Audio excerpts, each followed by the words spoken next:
Jesus em nós, verdadeiro templo construído por Deus. Jesus em nós, o verdadeiro templo construído. Na semana retrasada, nós trouxemos aqui para vocês a destruição do templo de Salomão, que aconteceu há mais de 500 anos antes de Jesus nascer. Aquele templo bonito que custou, nos dinheiros de hoje, 250 bilhões de reais. O templo de Salomão. Aquele templo ornado, bonito, foi destruído. O povo foi levado cativo. Mas Deus levantou um rei chamado Ciro, e este rei deu anistia para o povo judeu. E através de Zorobabel, através de Neemias e Esdras, eles reconstruíram o templo. Mas uma coisa que nós podemos observar, que nos chama a atenção, que quando lá em Crônicas nós lemos que o templo que haveria de ser construído por Salomão seria a morada eterna de Deus. Como explicar o templo de Salomão, que foi construído para ser a morada eterna de Deus, e ele foi destruído? Como explicar isso aí? Não está escrito lá em Crônicas que foi feito o templo, morada eterna de Deus? Aí, e outra coisa que nos chama a atenção, depois que esse templo foi destruído, quando eles voltaram para a terra, a primeira coisa que eles quiseram fazer e que fizeram foi a reconstrução do templo. E com promessas do profeta, né? O profeta Ageu e outros profetas disseram que aquele templo reconstruído, no lugar do templo de Salomão, seria melhor do que a primeira casa. Não é isso? Mas a pergunta está no ar. Por que está escrito em Crônicas que o templo de Salomão fora construído para a morada eterna de Deus e, no entanto, posteriormente ele foi destruído pelos inimigos do povo de Deus, pelos babilônios? Vamos explicar isso aí. A resposta é o seguinte, pessoal. Tudo que está no Antigo Testamento são sombras, são episódios que aconteceram como tipologia, como sombra daquilo que haveria de ser. Note bem, o templo foi destruído e depois reconstruído. Essa reconstrução tipifica a reconstrução que Jesus fez nas nossas vidas, através do seu sacrifício. Essa construção do verdadeiro templo que foi nós, e que foram nós, né, que Deus habitando em nós, significa, em primeiro lugar, que estamos com Cristo e em Cristo. Vamos ler aqui o Evangelho segundo escreveu São João, o capítulo 14, versículos 21, que diz assim, em diante. Aquele que tem os meus mandamentos e os guarda, esse é o que me ama. Aquele que me ama será amado por meu Pai. Eu o amarei e me manifestarei a ele. Perguntaram-lhe Judas, não Iscariotes, Senhor, por que razão hás de manifestar-te a nós e não ao mundo? Respondeu-lhe Jesus, se alguém me ama, guardará a minha palavra, e o meu Pai o amará, e nós viremos a ele, e nele faremos nossa morada. Está explicado aí. Veja bem, quando Jesus Cristo, ele executou o seu sacrifício expiatório por nós, na cruz, pessoal, esse sacrifício, ele estava o quê? Reconstruindo as nossas vidas, ou seja, o templo, nosso corpo, a nossa vida, estava sendo reconstruído por Jesus. Nós que estávamos perdidos, desligados de Deus, através do sacrifício expiatório de nosso Senhor Jesus Cristo, nós fomos reconstruídos para vivermos em plena comunhão com Deus. Como? Ele habitando em nós. Deus habitando em nós. Em primeiro lugar, estamos com Cristo e em Cristo. Por isso que Paulo disse assim, não mais eu vivo, mas Cristo vive em mim. Deus habitando em nós, nós somos luz. Por isso que o Senhor diz, vós sois a luz do mundo. Vós sois o sol da terra. Vós sois a luz do mundo. Por quê? A partir do momento que nós entregamos-nos incondicionalmente a Jesus Cristo. Ele vem até nós e habita em nós. Deus, na pessoa triuna, na Santíssima Trindade, Pai, Filho e Espírito Santo, habita em nós. Imagine, pare para pensar. E nós tornamos-nos luz. Vós sois a luz do mundo. Deus habitando em nós, nós temos segurança e a salvação eterna. Quando nós paramos para pensar nisto que estamos falando para você nesta noite, a nossa vida espiritual, ela terá mais significado importante para nós.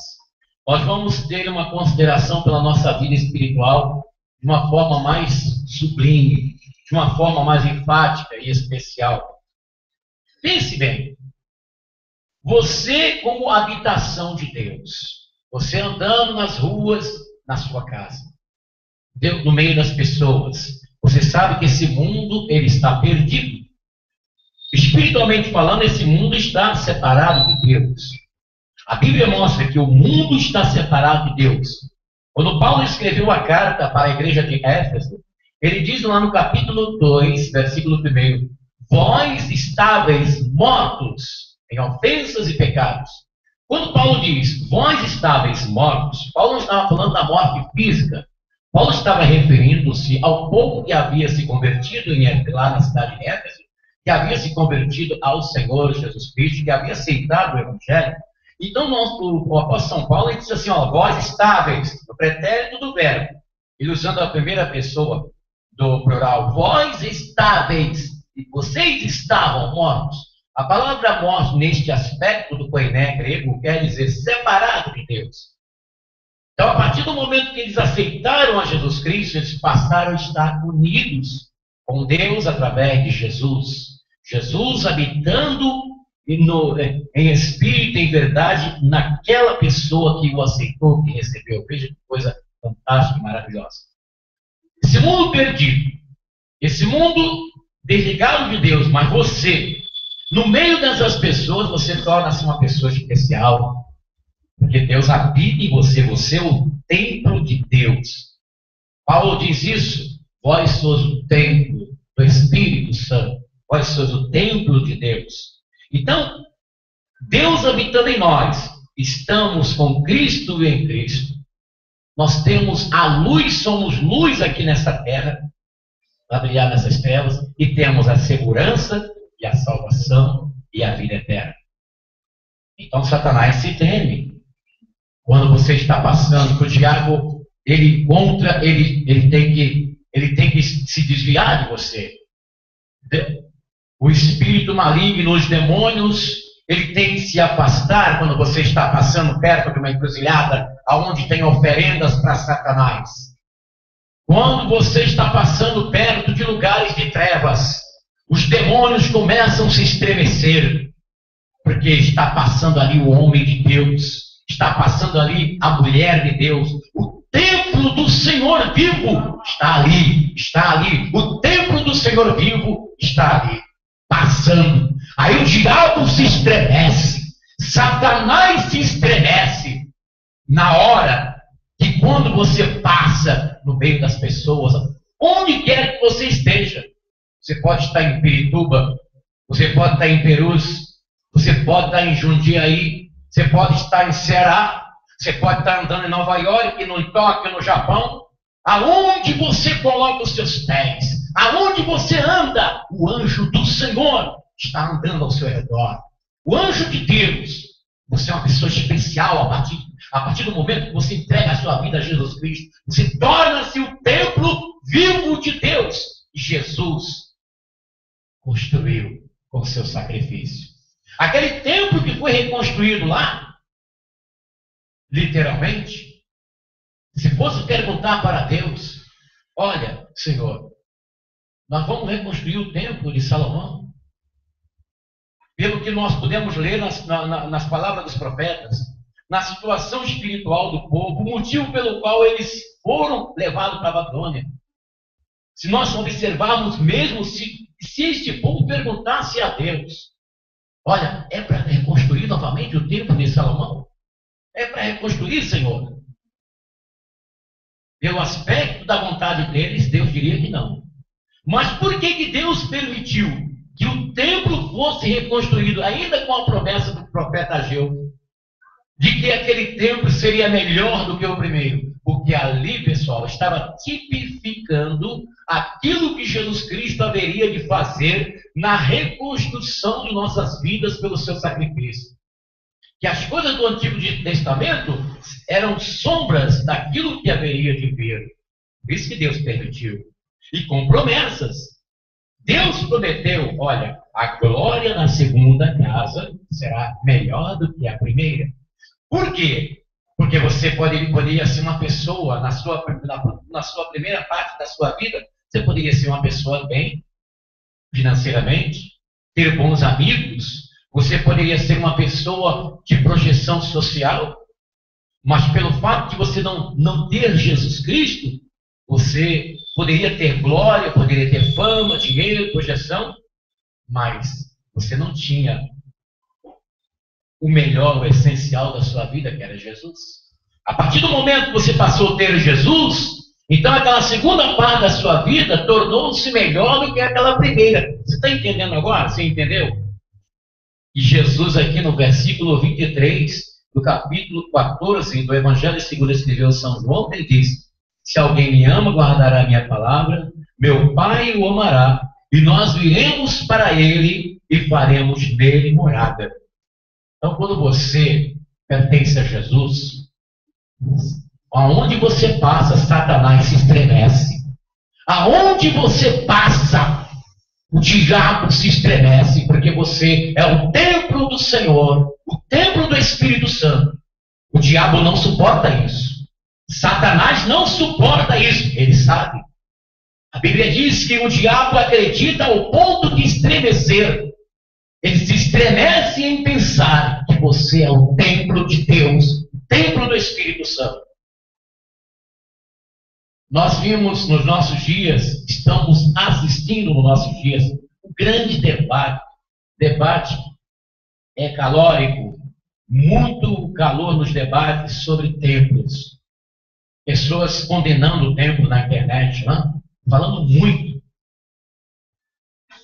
Uma coisa que eu quero é que você preste atenção. Você é o templo. Agora a pergunta que se faz agora no momento. Nós temos que ir para o templo?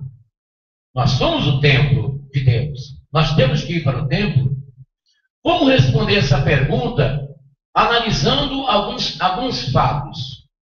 Vamos raciocinar. Não tem aquele programa que tem na TV Globo de manhã, supletivo? Vamos pensar um pouco.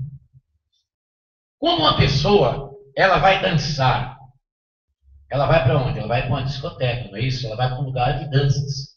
Quando a pessoa quer ver um filme no cinema, ela vai aonde? Ela vai no cinema. Ela quer ver um filme, ela não quer ver um filme no HD, ela não quer ver um filme na casa dela, ela quer ver um filme no cinema, naquela grande. Então, ela vai no cinema.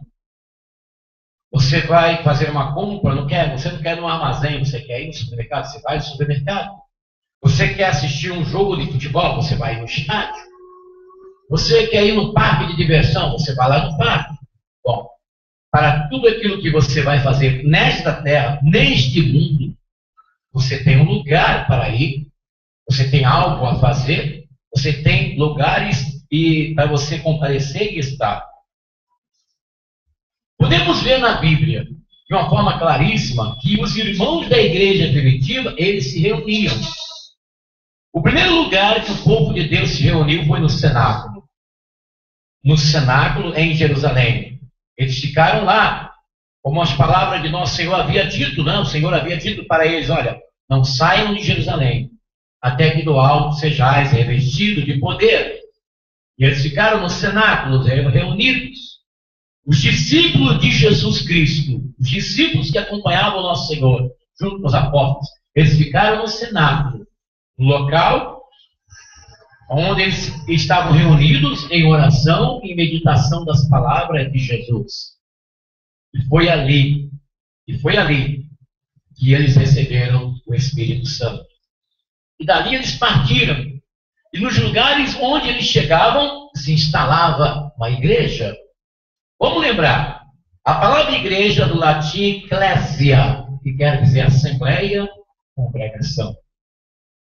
Agora, existe uma polêmica muito grande no momento, porque a veneração aos templos. Uma coisa é você ir ao templo, outra coisa é você venerar o templo. Ir ao templo era um costume desde quando os nossos irmãos primitivos faziam. Só que não era bem templo, era um cenáculo, eram casas, eram locais. Na maioria eram locais da casa dos irmãos onde eles se reuniam. Até mesmo nas catatumbas de Roma, quando houve a perseguição aos cristãos, eles se reuniam até nos túmulos, nas catatumbas do cemitério, para buscar a Jesus, para fazer suas orações, para meditar na palavra de Deus. Uma coisa é você ir ao templo, outra coisa é você adorar o templo. Uma coisa, por favor, isso, graças a Deus, né? Você está falhando, nós temos que pegar a tomada, falhando aqui, né? Uma coisa é você ir ao templo, outra coisa é você adorar o templo. Então, o que estamos observando hoje? Que muita gente estão adorando e venerando o templo. A minha igreja. Outra coisa também, pessoal. Vamos separar as coisas. Vamos separar o boi da carroça. Ou o cavalo da carroça. Vamos lá. Você nunca deve confundir igreja com templo. Que a maioria das pessoas faz esta confusão. Vamos à igreja. Quando fala assim, vamos à igreja, está se referindo ao templo. É errado. É errado falar assim. Por incrível que pareça, é errado falar isso. No pé da letra, você não pode falar isso. Entendeu? Então, como que eu vou falar?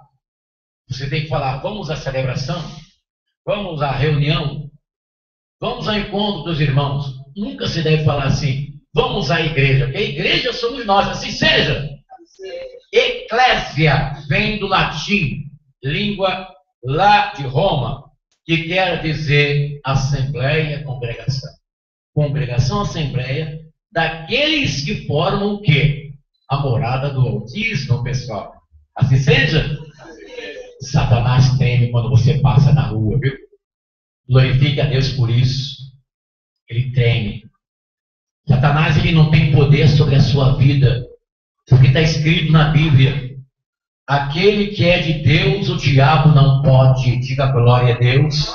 Palmas para Jesus bem forte, para o Senhor, porque você é o templo do Espírito de Deus.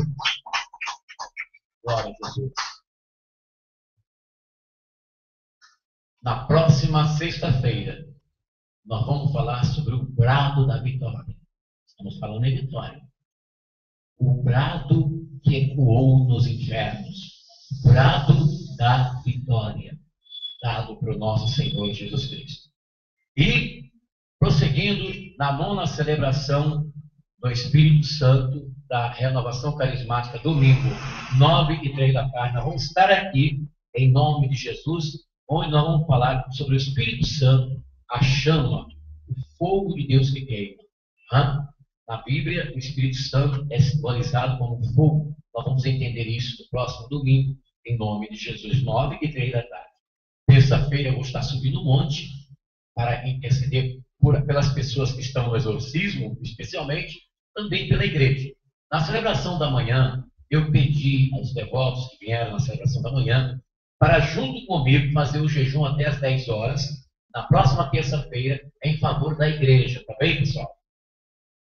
Então, eu vou pedir a você que não está no tratamento espiritual, para você oferecer a Deus um jejum até às 10 horas da manhã. Tá? Mas não vai me acordar às 9h30, né? Você tem que acordar mais tardar às 6, 7 da manhã, para esse jejum ter uma expressividade espiritual, ter uma expressão espiritual. Tá bem? Você oferecer esses minutos, essas horas aí de jejum a Deus, até às 10 horas da manhã, em prol da nossa igreja. Tá bem? Que nós estamos numa batalha espiritual muito forte contra Satanás, contra o principado das trevas que luta contra nós. Ontem mesmo nós tivemos aqui na frente da igreja, uma mulher que ela estava firmando ponto para os demônios com cigarro na boca, aqui na frente da igreja. Eu fui obrigado a fazer a oração de desconjuramento em pleno dia, na porta da igreja, em público, para todo mundo ouvir. Entendeu? Porque para desconjurar demônios, expulsar Satanás, isso faz parte da nossa vida cristã, pessoal, assim seja. A Bíblia diz assim: em meu nome expulsarão os demônios, falarão novas línguas, e imporão as mãos sobre os enfermos, serão curados. A autoridade para expulsar demônio, para excomungar o inferno, está em nossas mãos, dado por nosso Deus.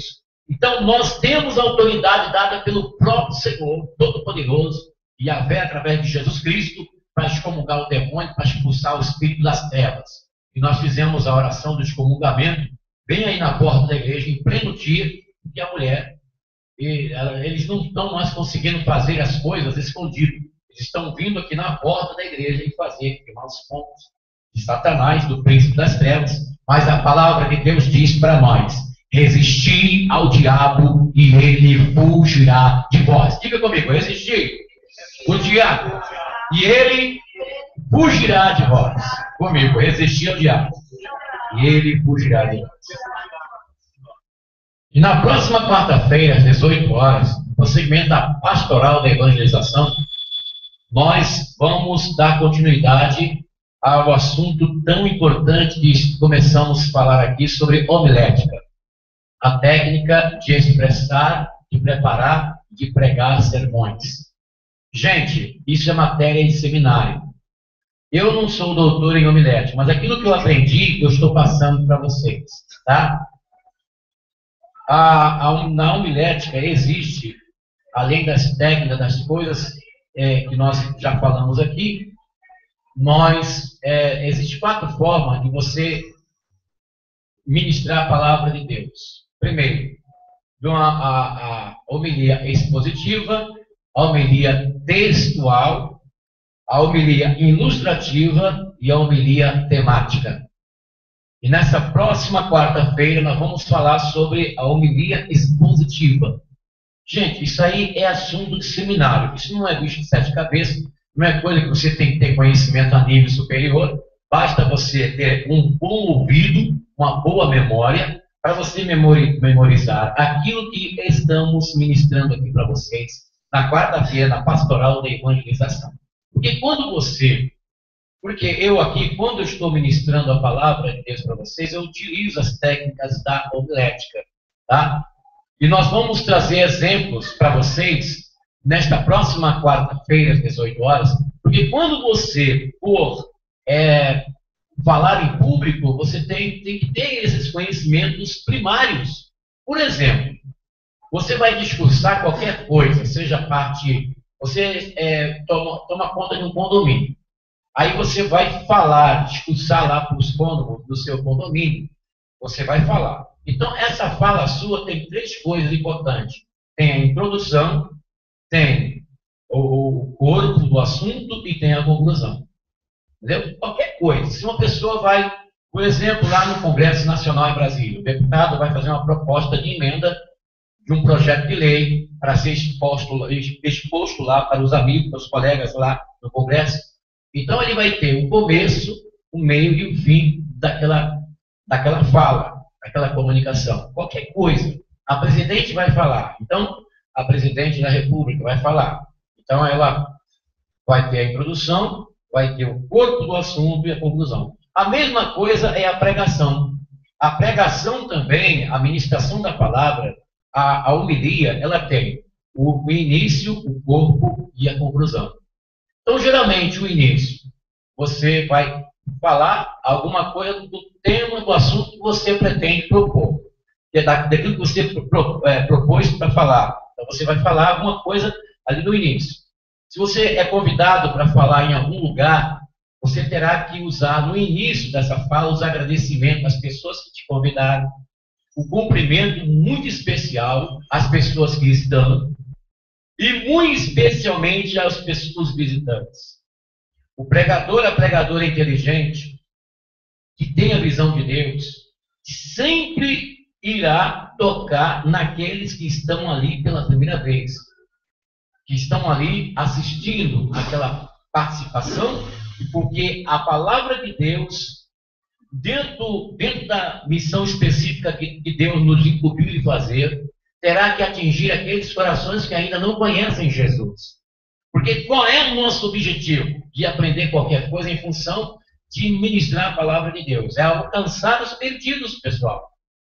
Quanto à igreja, é para edificar. Porque toda a palavra de Deus ministrada na igreja, ela serve para edificação, para admoestação e para exortação da igreja, como diz Paulo em Coríntios. Guarde isso, está lá em Coríntios, Paulo falando, a palavra de Deus, ela serve como uma profecia, serve para exortação, edificação e admoestação da igreja de Jesus. Só que quando você está na igreja, quando você está um povo de Deus congregado, a sua visão tem que ser as pessoas que estão distantes de Deus, que não conhecem Jesus. São essas pessoas que você tem que ter a paixão. E quando você preparar aquela mensagem, você terá que rezar especialmente por aquelas pessoas que vão te ouvir pela primeira vez, aquelas pessoas que não conhecem a palavra de Deus, que não conhecem a Jesus. E às vezes até a pessoa que já está na igreja, mas ainda não tem uma experiência com Deus, ainda não tem comunhão com Jesus, não conhece o Senhor Jesus Cristo na sua essência, porque a pregação da palavra de Deus, ela está sendo feita no Brasil inteiro, e por que dizer mundo, né? Mas não são todas as pessoas que estão nas igrejas, nos templos, que são convertidas. Não são todas, pessoal. Porque uma coisa é você participar da liturgia, participar das celebrações, outra coisa é você pertencer a Deus e ter comunhão com Deus e ter experiência com Deus.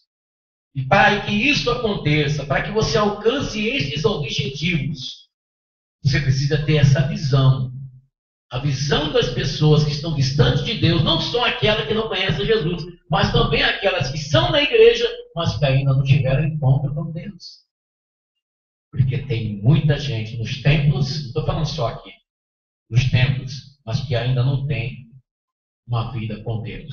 Ele ouve, ele gosta de ouvir a palavra de Deus, mas ainda não tem um encontro com Deus. Agora, esse é um trabalho, entendeu? É um trabalho que precisa ter a chamada de Deus. Então nós vamos falar muito sobre isso já na quarta-feira, já começamos, é muito importante porque nós falaremos nessa quarta-feira, às 18 horas aqui no Santuário Iavé. Essa é uma transmissão diretamente do Santuário Iavé de Santo Amaro, São Paulo, capital, que fica localizada na rua Desembargador Bandeira de Melo, número 15, São Paulo, capital, próximo ao Shopping Boa Vista, próximo ao... Você que nos assiste pela internet, na Missão Iavé, nosso canal no YouTube, quero dar um alô para todos vocês. Você pode se inscrever no nosso canal, é só você clicar essa parte que tem aí, vermelhinho, inscrever-se, e automaticamente você estará inscrito. E todas as vezes que nós postarmos os vídeos aqui, você vai receber aí no seu canal a mensagem de Deus, a bênção de Deus na sua vida, tá bem? Aqueles que já nos conhecem, você pode fazer aí o seu pedido de oração através do site, colocar aí no site www.missãoiavé.com.br, você colocar aí o seu pedido de oração, tem um espaço aí escrito oração, é só você clicar que você vai ter o espaço aí no seu computador, no seu laptop, no seu tablet, para você escrever o seu pedido, que automaticamente, quando você aperta enviar, ele vai cair direto no nosso e-mail, e nós então prontamente levaremos seu nome para o monte e vamos interceder por você. Vamos ser amigos por aqui, porque Deus quer alcançar você, e nós estamos aqui para ajudar você em nome de Jesus, o nosso Senhor. E aqueles que estão na Zona Sul de São Paulo, podem entrar em contato conosco, telefone 2597-6926, prefixo 11, e também comparecer nas celebrações nesta sexta-feira, a celebração da cura e da libertação, com a distribuição da água milagrosa, em nome de Jesus. 9 da manhã, 3 da tarde e 18 horas. Rua Desembargador Bandeira de Melo, número 513, Santo Amaro, São Paulo, capital, próximo ao Shopping Boa Vista, próximo ao Largo 13 de Maio. Em frente, aqui a nossa igreja tem estacionamento, está sempre, se você vier de carro, Você pode deixar seu carro estacionado, é baratinho, menos de R$10, para você deixar o seu carro seguro no centro de estacionamento. Aqui bem em frente da nossa igreja tem um estacionamento, você pode deixar seu veículo tranquilamente. Porque às vezes a pessoa, mas não sei se tem estacionamento, tem logo aqui em frente, tem um.